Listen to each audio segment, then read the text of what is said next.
இயேசு கிறிஸ்துவின் இன்ப இனிய நாமத்தில் வாழ்த்துகிறோம்.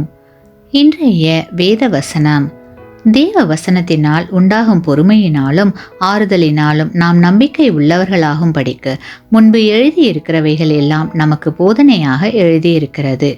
ரோமர் 15ஆம் அதிகாரம் 4ஆம் வசனம். Today's Bible verse. For whatever things were written before were written for our learning, that we through the patience and comfort of the scriptures might have hope. Romans chapter 15 verse 4. நடுக்கடலில் சிறு கப்பல் ஒன்று வேகமாக ஓடிக்கொண்டிருந்தது. பனிமூட்டம் கப்பலை முழுவதுமாக மூடியிருந்தது.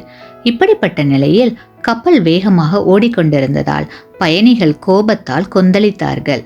அங்கே இருந்த மாலுமி ஒருவரை பார்த்து, இப்படிப்பட்ட பனிமூட்டம் இருக்கும் போது நீங்கள் கப்பலை இவ்வளவு வேகமாக ஓட்டிக்கொண்டிருக்கிறீர்களே, விபத்து ஏற்பட்டு விடாதா என்று தங்கள் கவலைகளை தெரிவித்தார்கள்.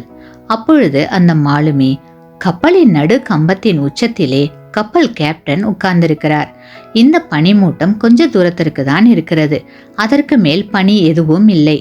மேலே உட்கார்ந்திருக்கிற கேப்டன் கடலை தெளிவாக பார்க்க முடிகிறது. அவர் பார்த்து கொண்டிருக்கிறார். அவர் சொற்படிதான் நாங்கள் கப்பலை ஓட்டிக் கொண்டிருக்கிறோம்.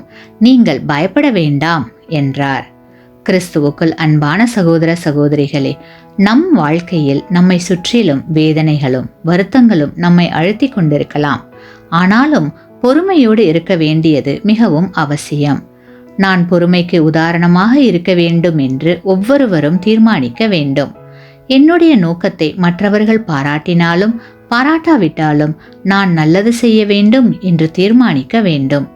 தேவனுடைய வார்த்தைகளை வைத்து இன்று பொறுமையோடு தேவ சமூகத்தில் இருந்து தேவ ஆசீர்வாதத்தை பெற்றுக்கொள்வோமாக. ஆமேன். நீங்கள் பெற்ற இந்த ஆசீர்வாதத்தை மற்றவர்களோடு பகிர்ந்து கொள்ளுங்கள்.